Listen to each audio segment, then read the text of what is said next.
Hello friends, आपका topper online classes में स्वागत है। अगर आप इस चैनल पे नए हैं तो चैनल को लाइक, शेयर एंड सब्सक्राइब करना ना भूलें।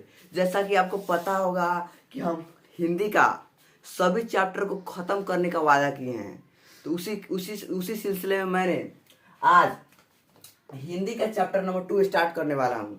लेकिन अब मैं इस वीडियो को स्टार्ट करने से पहले आपको यह बता देना चाह रहा हूँ कि अगर आप मेरे पहला नंबर चैप्टर नहीं देखे हैं तो कृपया जाकर देख ले, क्योंकि मैंने अपलोड कर दिया है। तो चलिए वीडियो को स्टार्ट करते हैं। देखिए, मैंने आपको क्या कहा था कि पहले मैं लेखक परिचय दूंगा, उसके बाद कहानी का सारांश बताऊंगा। तो हम लेखक परिचय के बारे में देखते हैं। देखिए, लेखक चैप्टर का नाम है हमारे हिंदी का गद्य खंड का, ये चैप्टर नंबर 2 है, विष के दांत। क्या है? विष के दांत। इनके लिखक है नलिन बिलोचन शर्मा। नलिन बिलोचन शर्मा।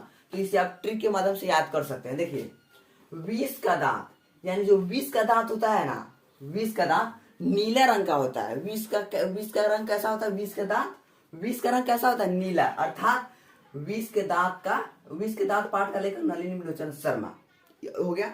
और यह पाठ की कौन सी विधा है? कहानी है। तो इसे भी आप एक ट्रिक के बारे में याद करते हैं। देखिए, विष का दांत नलिनी बिलोचन शर्मा, यानी विष का रंग कैसा?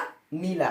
तो ये कहानी में शोभता है, यानी ये रियलिटी में नहीं, कहानी में, यानी काल्पनिक रेखा में। तो विष के दांत यानी विष का दांत, हमारे साथ बोलिए, विष के दांत पाठ के लेखक नलिनी बिलोचन शर्मा। ये पाठ की कौन सी विधा है? तो कहानी है। इतना क्लियर? तो अब आगे देखिए। इनका जन्म 18 फरवरी 1916 ईस्वी को पटना के बंदरघाट में हुआ था। 18 फरवरी 1916 ईस्वी को पटना के बंदरघाट में हुआ था। इनके पिता का नाम रामावतार शर्मा। इनके पिता का क्या नाम था? रामावतार शर्मा। इनकी माता का नाम रत्नावती शर्मा। इनकी प्रमुख रचनाएं हैं जो हम देख रहे हैं: दृष्टिकोण, मानदंड, साहित्य का इतिहास दर्शन। ये दृष्टिकोण और इतिहास दर्शन, साहित्य का इतिहास दर्शन, ये दोनों बोर्ड एग्जाम के लिए काफी इंपॉर्टेंट है, क्योंकि ये बोर्ड एग्जाम में 2011 से लेकर 2022 तक लगभग 3 बार पूछा जा चुका है। तो इस दोनों को आप याद कर लेंगे। और चलिए आगे देखते हैं। यह कहानी विष के दांत तथा अन्य कहानियां नामक ग्रंथ से लिया गया है। जिस प्रकार हम लोगों ने पढ़ा था श्रम विभाग जाति प्रथा पाठ एलिनेशन ऑफ कास्ट से लिया गया है, उसी प्रकार यह विष के दांत का कहानी है ना, ये लिया गया विष के दांत तथा अन्य कहानियां नामक ग्रंथ से लिया गया है।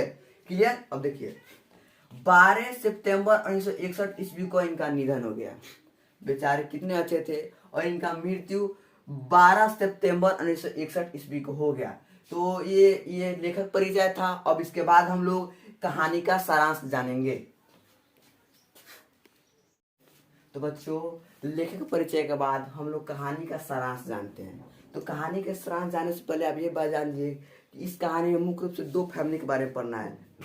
एक फैमिली जो बहुत रईस है और दूसरी फैमिली जो बहुत गरीब है। यानी आप अर्थात समझिए कि जो गरीब फैमिली है बड़े फैमिली के यहाँ कार्य करती है। तो पहले हम लोग बड़े फैमिली के बारे में जान लेते हैं। देखिए, बड़े फैमिली में एक सेन साहब था और सेन साहब की पत्नी सेन साहिबा थी और उसका एक पुत्र खोखा या कासू था और उसकी 5 पुत्रियां थी। यानी आपसे बोर्ड एग्जाम में पूछा जाएगा कि सेन साहब के कितने संतान थे? तो 6। अब पूछा जाएगा सेन साहब के कितने पुत्र थे? 1। सेन साहब की कितनी पुत्रियां थी? 5। अब उनके बारे में देखिए।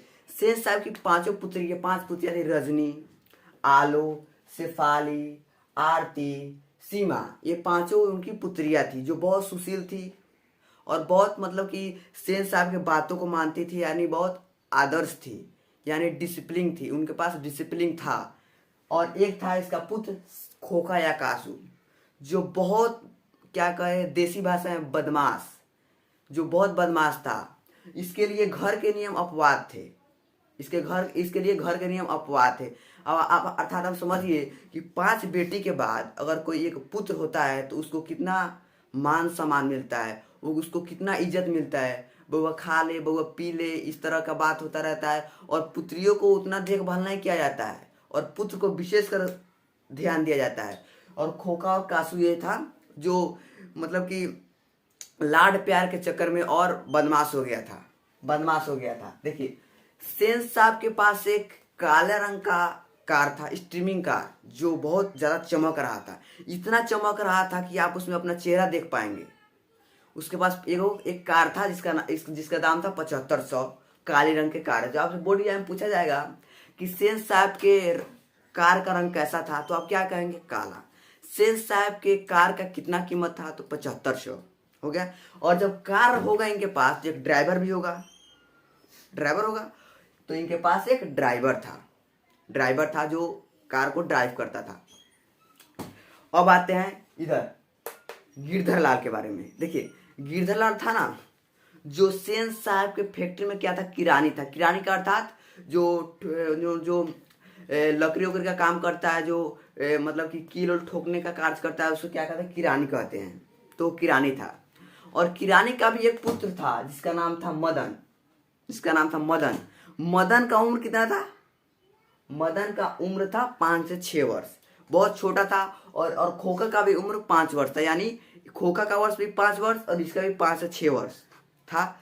अब देखिए एक घटना बता रहे हैं आपको। देखिए जब सेन साहब अपने घर में था, तो बाहर कार खड़ी थी। तो खोखा अचानक मदन अचानक आकर वो कार को टच करने लगा।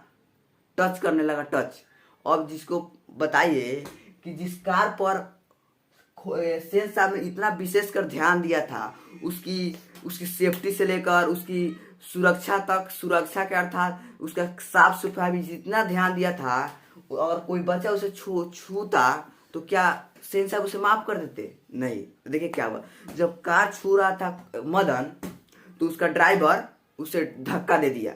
क्या किया? उसे धक्का दे दिया। तो वो 5-6 वर्ष का साफा बच्चा था, छोटा भी था। वो हवा खवा कर, यानी उछल कर ड्राइवर का कॉलर पकड़ने का कोशिश कर रहा था। देखिए आप अगर बड़े हो जाएंगे तो आपको मालूम चलेगा कोई कौन धनिक है कौन गरीब है, लेकिन बच्चे को मालूम नहीं चलता है कौन धनिक है कौन गरीब है। तो वो लड़ने लगा उससे। तब ये सब झगड़ा का बात सुनकर सेन साहब और सेन साहिबा बाहर निकली। तो सेन साहिबा ने कहा कि ऐसे ही बच्चे आगे चलकर चोर और डाकू बन जाते हैं। किसने कहा? ऐसा बोर्ड एग्जाम में पूछे सवाल आता है कि ऐसे ही बच्चे आगे चलकर चोर और डाकू बन जाते हैं, यह कथन किसका है? तो आप क्या कहेंगे? सेन साहिबा, यानी सेन साहब के पत्नी। तो ये बात हो रहा था। तो अब ये बात सुनकर मदन की माता आई। तो सेन साहब ने मदन की माता से कहा कि मदन की माँ उसे ले जाओ और देखना फिर ऐसी गलती ना करे। तो मदन की माँ उसे लेकर चली गई। और जब गिरधर लाल को ये बात मालूम चला, तो आप सोचिए कि जिस फैक्ट्री के अंदर वह काम कर रहा था, उसी फैक्ट्री के मालिक से मदन लड़ कर आया था। तो क्या गिरधर लाल उसे छोड़ देंगे? नहीं। उसके पिताजी उसे बहुत मार मारे, बहुत ज्यादा मार। रात को जब वो सो रहा था ना, तो इतने चिल्लाने की आवाज आ रहा था कि सेन साहब और सेन साहिबा सोई हुई थी ना, तो उसके पास आवाज आ रहा था। तो फिर सेन साहिबा ने ही कहा, कमबख्त कौवे की तरह चिल्ला रहा है, भिखमंगा कहीं का। ये भी प्रश्न पूछेगा आपसे बोर्ड एग्जाम में कि किसने कहा कमबख्त कौवे की तरह चिल्ला रहा है, भिखमंगा कहेंगे? तो आप क्या कहिएगा? सेन साहिबा। तो ये घटना हो जाने के बाद देखिए क्या हुआ।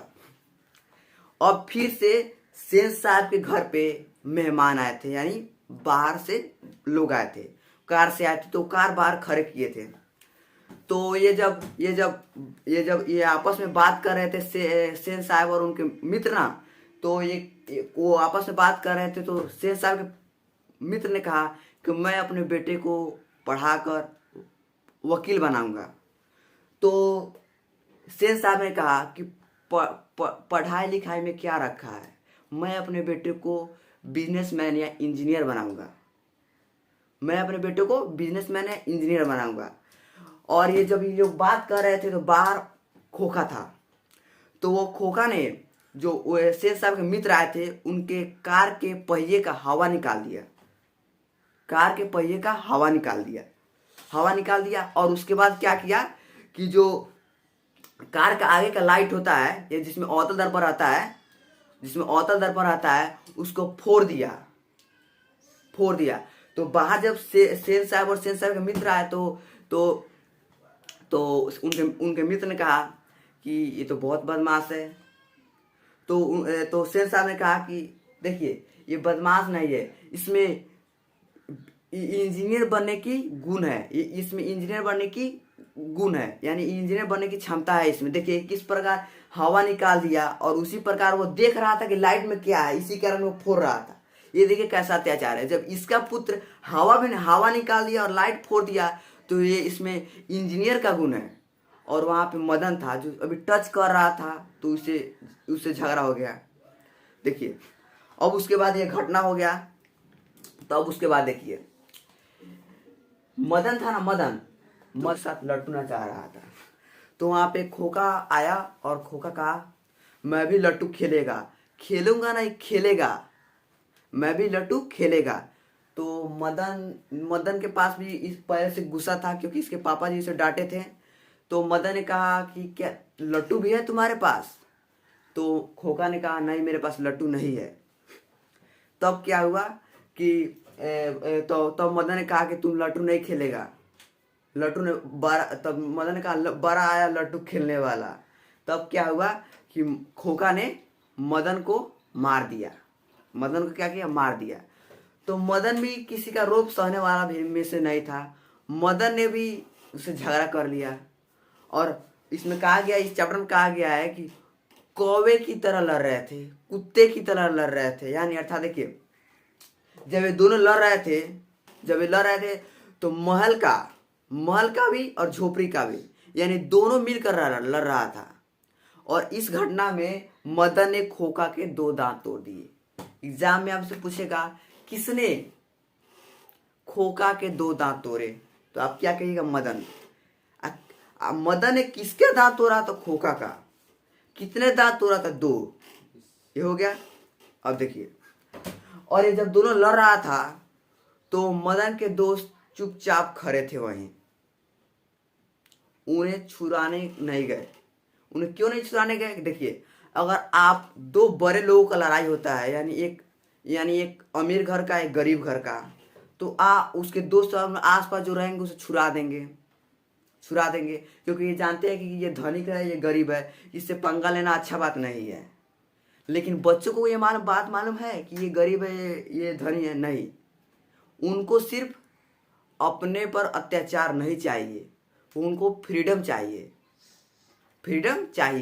तो उसी प्रकार मदन के दोस्त उसे छोड़ दिए, तो मदन ने खोका के 2 दांत तोड़ दिए। अब देखिए, तो मदन ने खोका के 2 दांत तोड़ दिए।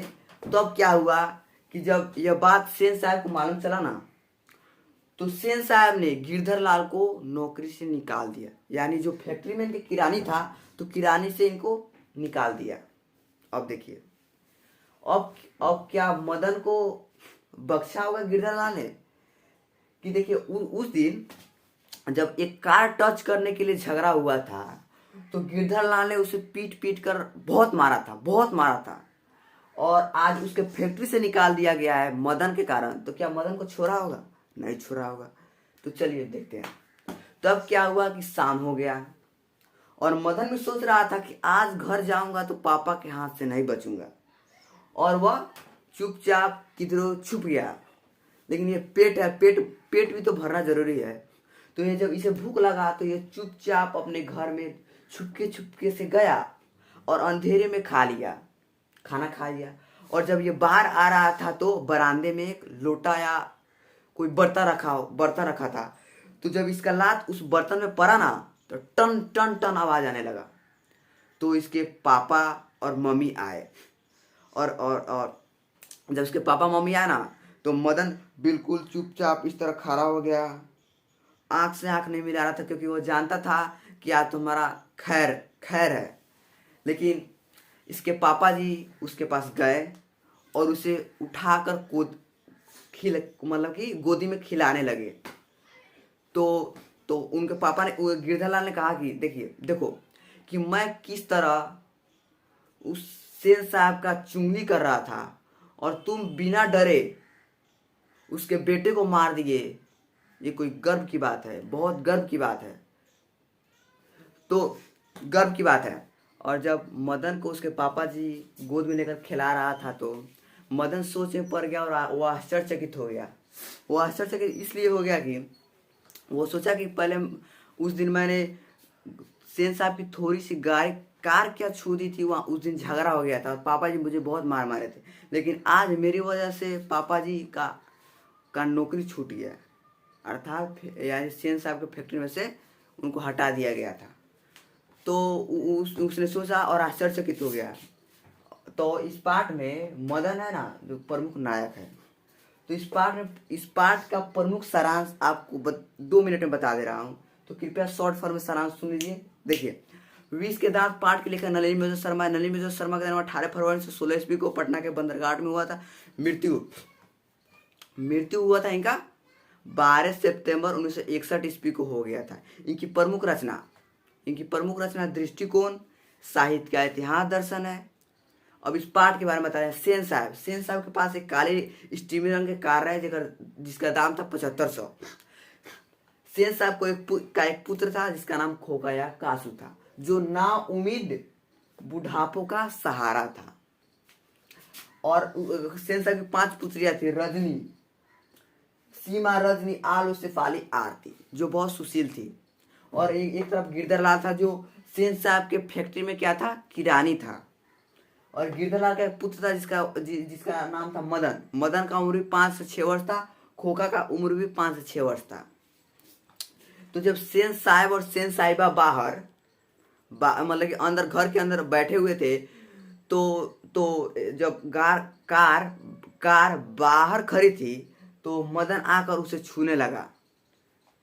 तो ड्राइवर था ना, मदन को धक्का दे दिया, तो जिसके कारण मदन भी गुस्सा हो गया और ड्राइवर का कॉलर पकड़ने के लिए उत्सुक हो गया। तो ये दोनों की झगड़ा सुनकर सेन साहब और सेन साहिबा बाहर आई। तो सेन साहिबा ने कहा कि ऐसे ही बच्चे आगे चलकर चोर और डाकू बनते हैं। ये किसने कहा? सेन साहिबा ने कहा।